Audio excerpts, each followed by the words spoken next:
سلام. قضيتنا اليوم عن عارضة الأزياء المعروفة أبي تشوي. في عمر 28 سنة كانت كتمتع بالجمال والفلوس والشهرة والرفاهية، ولكن كاع هادشي غادي ينتهي بطريقة عنيفة ووحشية ومستحيل شي واحد يتوقعها. اليوم غادي نهضروا على القضية المرعبة أبي تشوي، أو قضية الشوربة البشرية.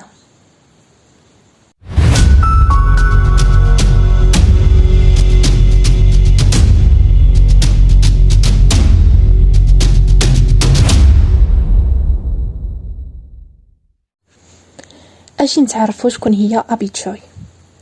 تزادت في الصين في ولاية هونغ كونغ. كانت من عائلة جد غنية، حالتهم المادية جد ميسورة، وهذا الشيء اللي ساعدها أنها تحقق الحلم ديالها، واللي هو تصميم الأزياء وعرض الأزياء. بدات في الأول في السوشيال ميديا، فبقات كتصمم وكتلبس واكتسبت متابعين كتار، وبسبب الشكل ديالها والوجه ديالها الجميل وحتى الجسم ديالها الرشيق بدات كتجيها عروض كثيرة من مجلات معروفة باش تصورها ودير معها عقود لعرض الأزياء. في عمر صغير بدات كتعرض لعدة مجلات بحال مجلة فوغ، فشوية بشوية كونت ثروة كبيرة من غير الثروة نتاع عائلتها، فاصبحت من الأغنياء من خلال العروض اللي كانت كدير للماركات العالمية، منهم إليساب. كانت عايشة حياة الرفاهية، ساكنة في قصار وكتسوق أفخم السيارات. أبي ما كانتش ناجحة غير في حياتها العملية، وإنما حتى في حياتها الشخصية مع عائلتها وصحابها. الكل كان يبغيها. أبي في عمر 18 سنة تزوجت بصديق طفولتها اللي الاسم ديالو أليكس. كان من عائلة فقيرة، لكن الحب اللي جمعهم وبغاو بعضياتهم وتزوجوا. ولكن مع الوقت بدات المشاكل بيناتهم، وفي سنة 2016 انفصلوا بعد زواج دام 4 سنين وعندهم 2 ديال الأطفال. ومع ذلك بقات علاقتهم مزيانة بزاف ورجعوا بحال الأصدقاء كما كانوا في الأول. وحتى علاقتها مع الأهل ديالو كانت مزيانة بزاف، خصوصا مع خوه الكبير اللي سميتو أنتوني. كان صديق مقرب ليها، فخدمته كسائق شخصي ليها. وفي نفس الوقت كانت كتجيب هدايا ثمينة للأهل ديالو وكتصرف عليهم، لدرجة وصلت بها أنها تشري لهم دار في منطقة اللي فخمة جدا، لأنهم كانوا ساكنين في واحد الشقة اللي صغيرة. وشرات أيضا دار لأنتوني، كانت مزيانة وكريمة بزاف معهم لأنهم الأهل ديال ولادها. من بعد فترة تعرفت على واحد الشخص اللي الاسم ديالو كريس، فبدات كتكون حياة جديدة وولدت معاه 2 أطفال آخرين.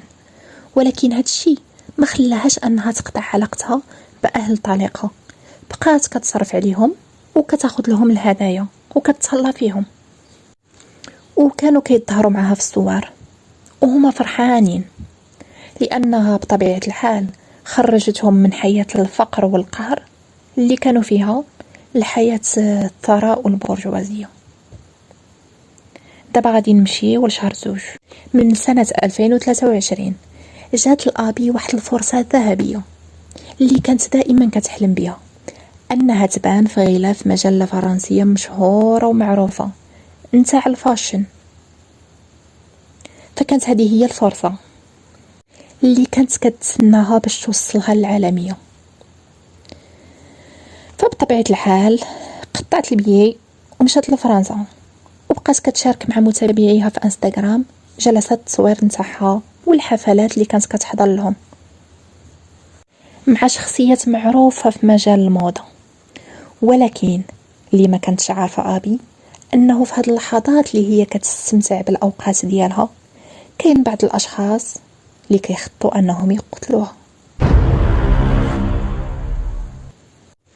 في 14 من شهر زوج من سنة 2023، واللي صادف عيد الحب، نشرت أبي صورتها في غلاف المجلة في فرنسا، وكانت هذه آخر صورة كتشاركها مع متابعيها.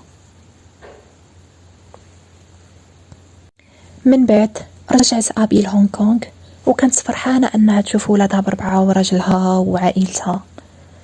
ومن بعد أيام من العودة ديالها، أبي اختفت في ظروف غامضة.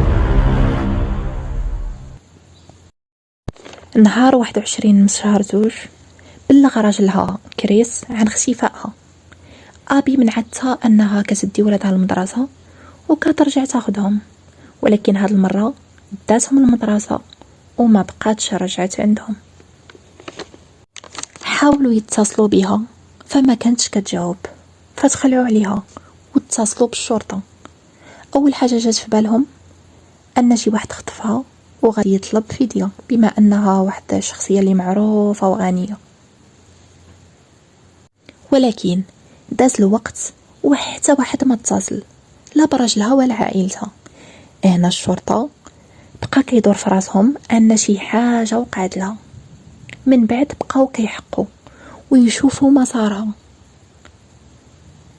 لقاو أن آخر مكان تواجدت فيه أبي كانت هابطة من واحد البناية وركبت في سيارتها، اللي كان الشيفور ديالها هو أنطوني، أخ الطليق ديالها.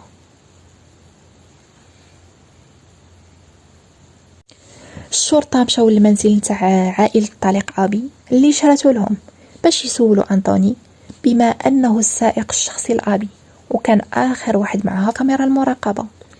فمنين بقاو كيسولوا كل فرد في ديك العائلة،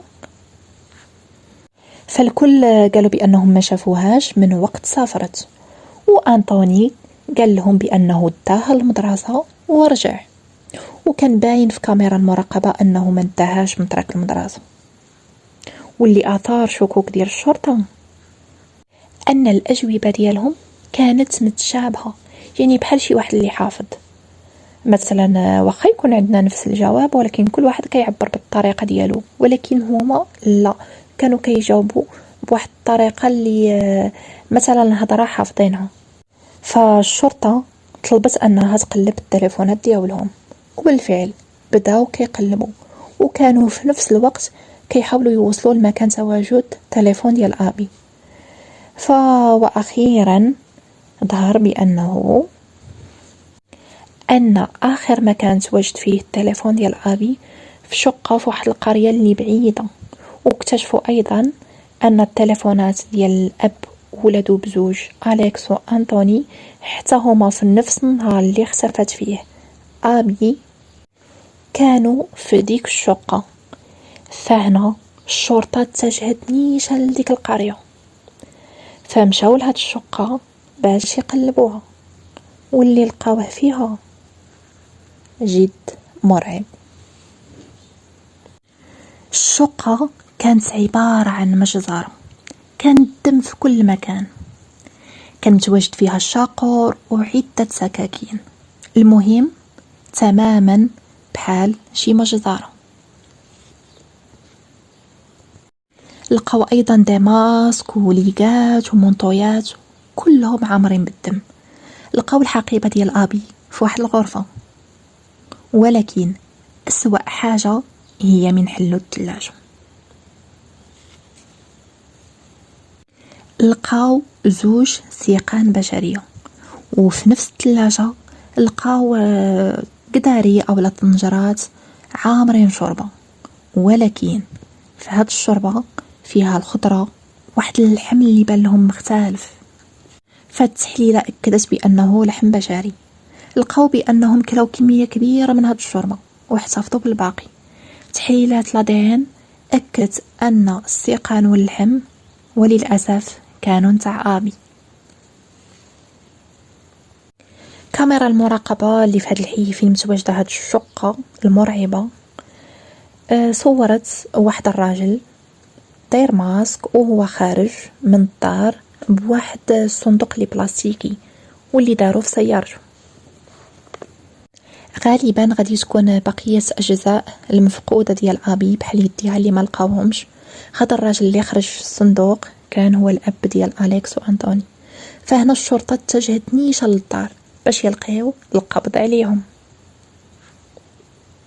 فلقاو الأب وأنطوني فقبضوا عليهم بتهمة القتل، والأم بتهمة التضليل العدالة والتستر على الجريمة. لكن طليق أبي اختفى وما لقاوه في حتى مكان. فهنا عائلة أبي بما أنهم كانوا ناس لاباس عليهم داروا مكافأة للشخص اللي لقى أليكس، وفعلا جابت نتيجة. لقاو أليكس كان على واحد القارب باغي يهرب.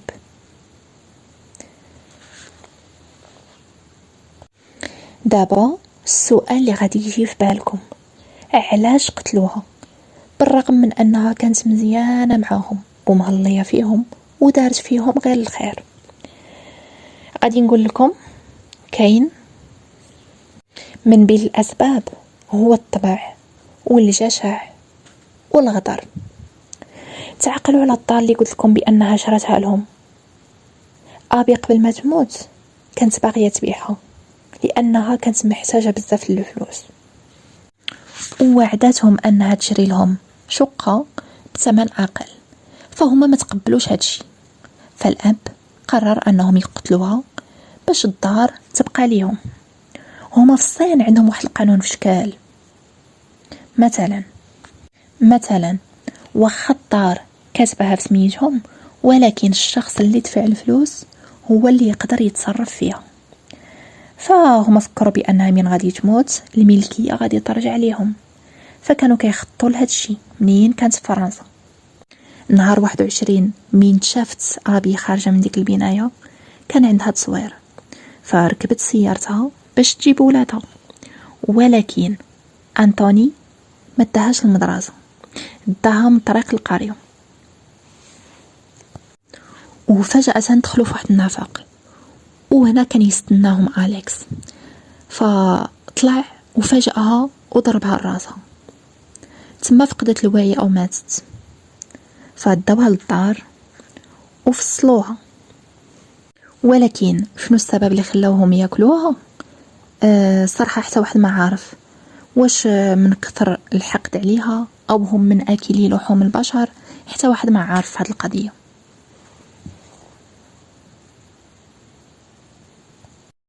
فهاد القضية دارت ضجة كبيرة في العالم، وبما أنها باقا جديدة فما زال ما تعلن الحكم، والكل كيطالب بأقصى عقوبة لهاد العائلة المتوحشة والمجرمة.